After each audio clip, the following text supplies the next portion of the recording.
बेहतरीन तजुर्बे के लिए अपने फोन को घुमाएं।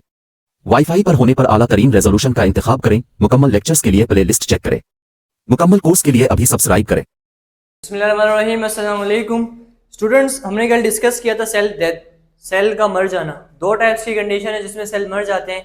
एक एपोप्टोसिस जो प्रोग्राम्ड होती है, होनी ही होनी है, और दूसरी हमारे पास थी नेक्रोसिस। दोनों कंडीशन में सेल हमारे मर जाते हैं। अच्छा, हमने जो वो डिस्कस किया था सेल साइकिल, उसके बाद एम फेज में दो थे ना, एक माइटोसिस था जो हमने पढ़ लिया, 4 स्टेप में हुआ था, प्रोफेज, बेटा फेज, एनाफेज, टीलोफेज। अब इसके बाद दूसरा क्या था, मियोसिस। मियोसिस के भी उसी तरह से फेजेस होते हैं, लेकिन मियोसिस 2 स्टेप में होता है, वो 1 स्टेप में हो जाता है।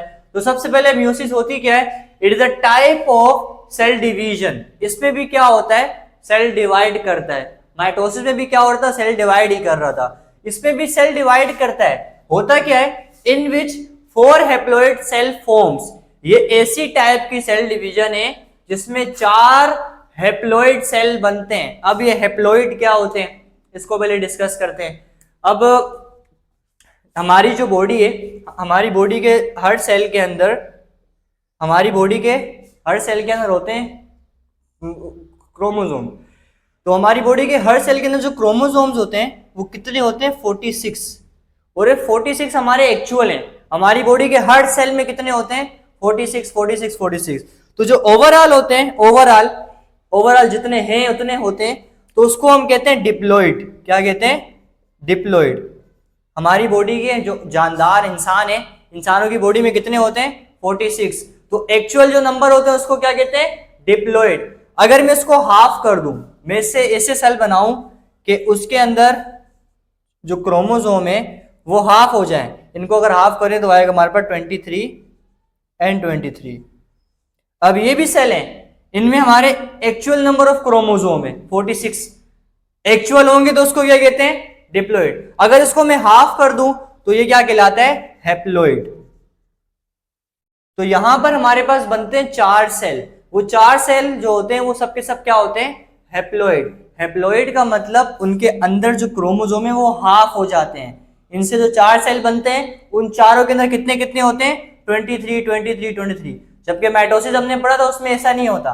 माइटोसिस में एक सेल में 46 है, इससे 2 बनेंगे तो उसमें भी कितने होंगे, 46। उसमें चेंज नहीं होता। यहां पर उसके जो नंबर है वो रिड्यूस हो जाते हैं, हाफ हो जाते हैं। तो इस तरह के सेल्स को क्या कहा जाता है, हैप्लॉइड कहा जाता है, जिसमें नंबर ऑफ क्रोमोसोम क्या हो जाए, हाफ हो जाए। तो मियोसिस क्या है, मियोसिस एक टाइप की सेल डिवीजन है जिसमें सेल डिवाइड होके 4 हैप्लॉइड सेल बनाता है। अच्छा, मियोसिस अब 2 स्टेप में होता है, एक को कहते हैं मियोसिस 1 और दूसरे को मियोसिस 2। अच्छा, मियोसिस 1 जो है ये 4 स्टेप में होता है, prophase 1, metaphase 1, anaphase 1 and telophase 1।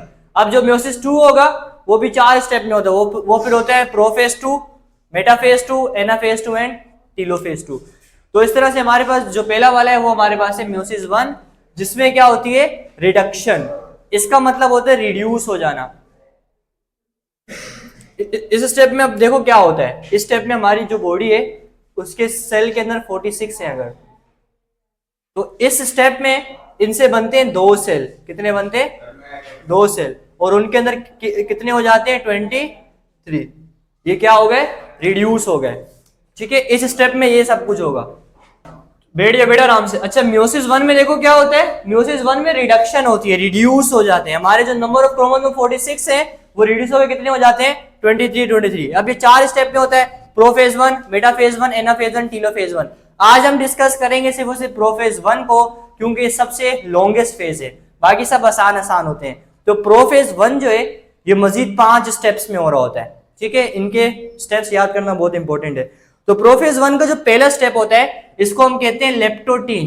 Leptotene में क्या होता है, हमने कहा था हमारी जो आमतौर पे जो सेल्स होते हैं उनके अंदर नेटवर्क होता है, और नेटवर्क को क्या कहा जाता है, नेटवर्क कहा जाता है क्रोमाटिन नेटवर्क।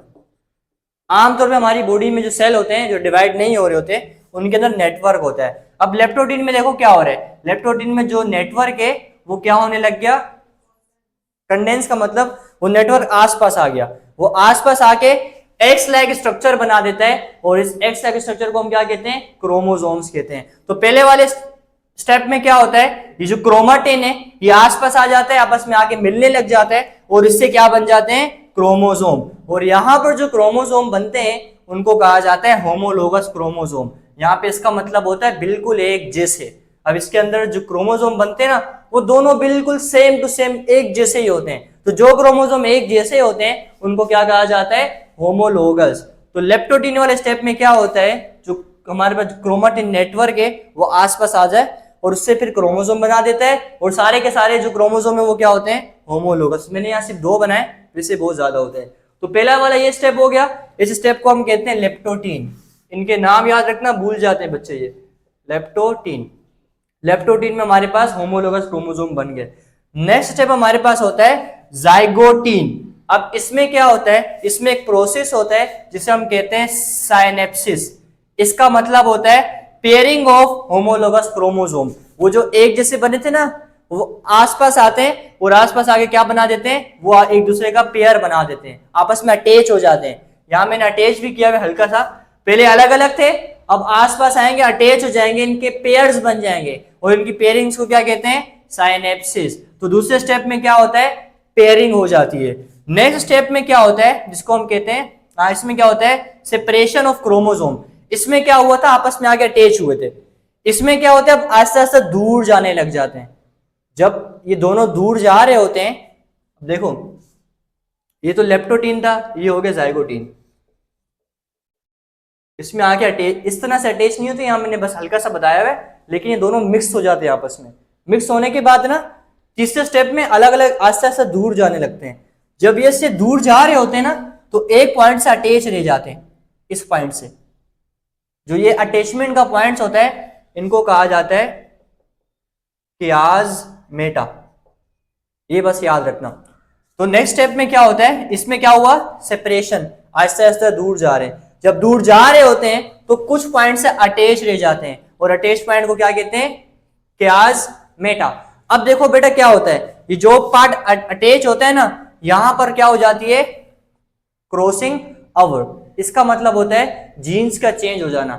यहां पर पता है क्या होता है, ये वाला जो क्रोमोसोम है ना इसके अंदर जो जीन्स है और इसके अंदर जो जीन्स है वो इस पॉइंट्स में आगे पीछे हो जाते हैं। इसके वाले उसके पास चले जाते हैं, इसके वाले इसके पास आ जाते हैं। तो यहाँ पे मटेरियल क्या हो जाता है, एक्सचेंज हो जाता है। इस एक्सचेंज ऑफ मटेरियल को हम क्या कहते हैं, क्रॉसिंग ओवर। ये एमसीक्यूज में पूछा जाता है कि हमारे पास जो ये वाला प्रोसेस है क्रॉसिंग ओवर वाला, ये मेयोसिस के किस स्टेप में होता है, ये होता है डिप्लोटीन में। इसकी वजह से पता है क्या होता है, इसकी वजह से ये होता है कि इंसानों में वेरिएशन आती है।